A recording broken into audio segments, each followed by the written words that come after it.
Hi everybody, happy Halloween. We have made it to week 5 and are halfway through our course.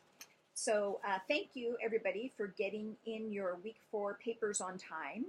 I will be starting to get on those tonight while I hand out candy, and then I'll hopefully get them finished by Sunday night. So thanks for getting those in. So just briefly about this week's DQs. They're interesting. So first, we are discussing whether or not to use a change model, and I'll also have a class question about change models. Too many times I think we skip the initial steps that are included in a change model, and that's usually like preparing people for change or sharing with them the reason for the change, and those steps can be really pretty crucial for a successful EBP implementation. All right, the second DQ refers back to week 4.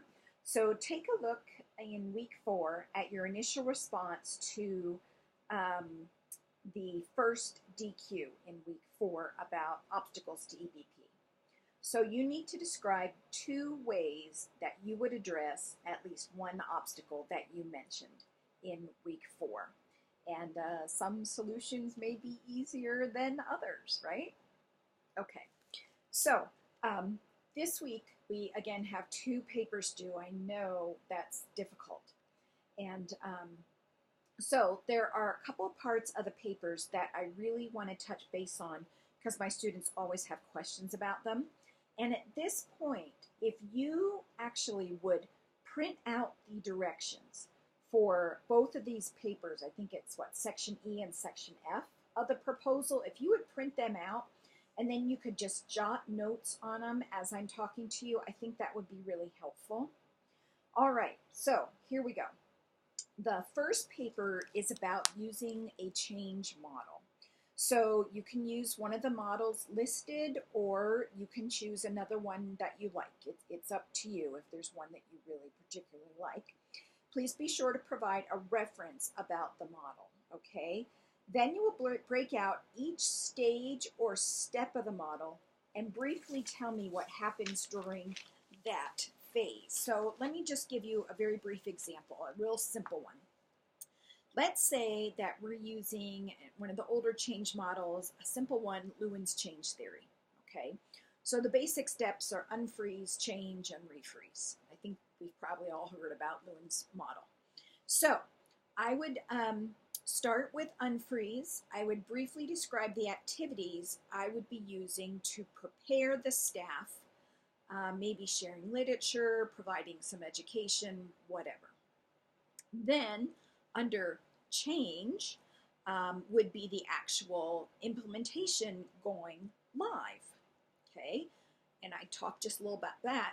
Then the refreeze part might include things that I was going to do to cement that change, like maybe auditing or giving feedback to staff about how it's going, different things like that. Okay, and then the final part of the assignment is the conceptual model that you will not be turning in until the actual proposal at the end, right?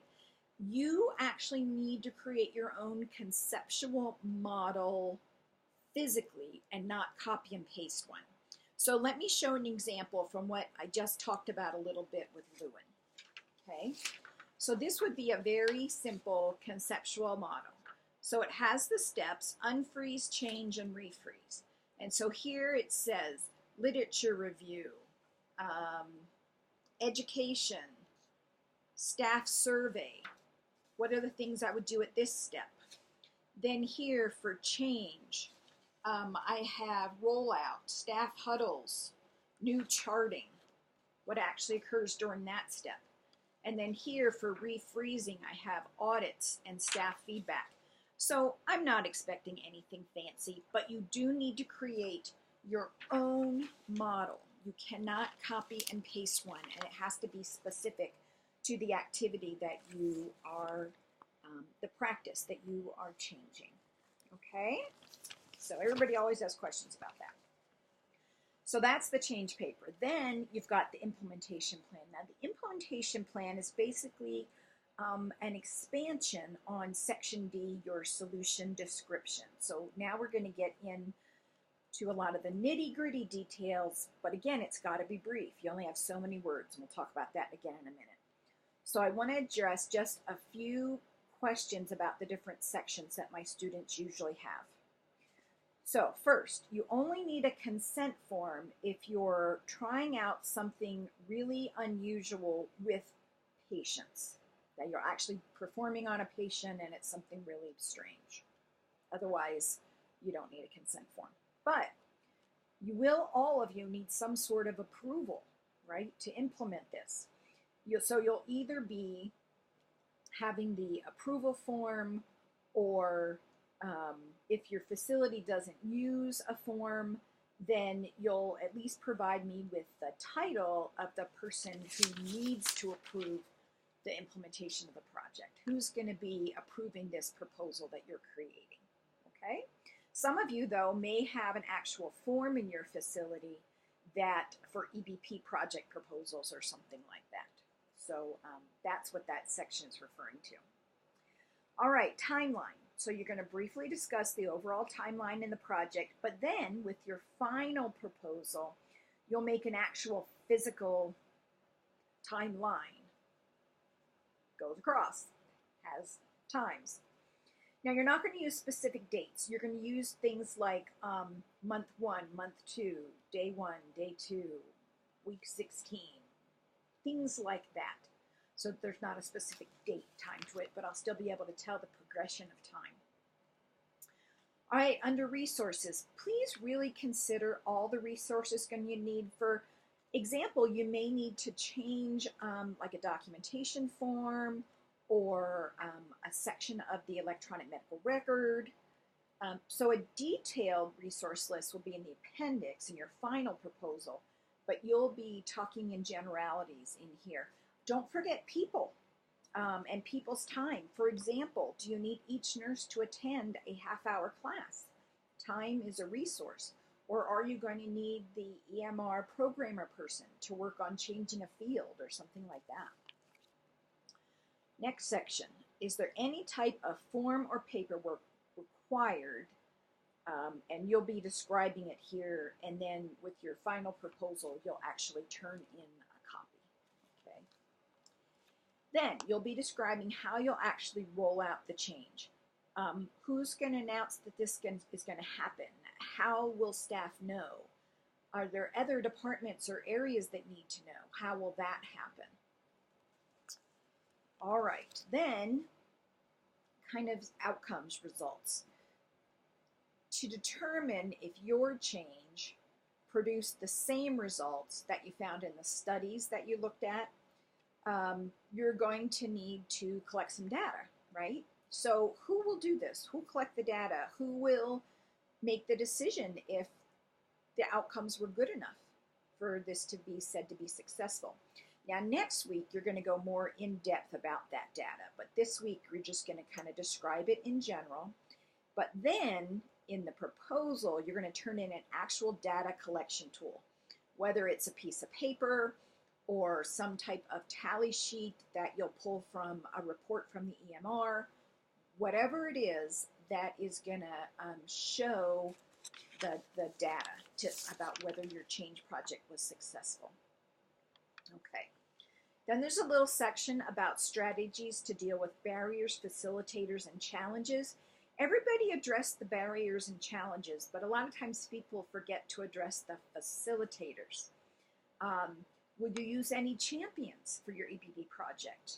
Will someone with influence be able to help you with the project? Those are like facilitators.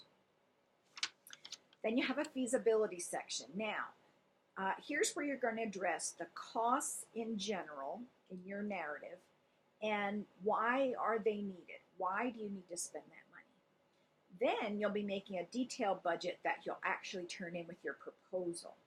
So if you need supplies, a piece of equipment, you're going to actually have to get the prices for those, maybe from the company that produces them, from your purchasing department, something like that.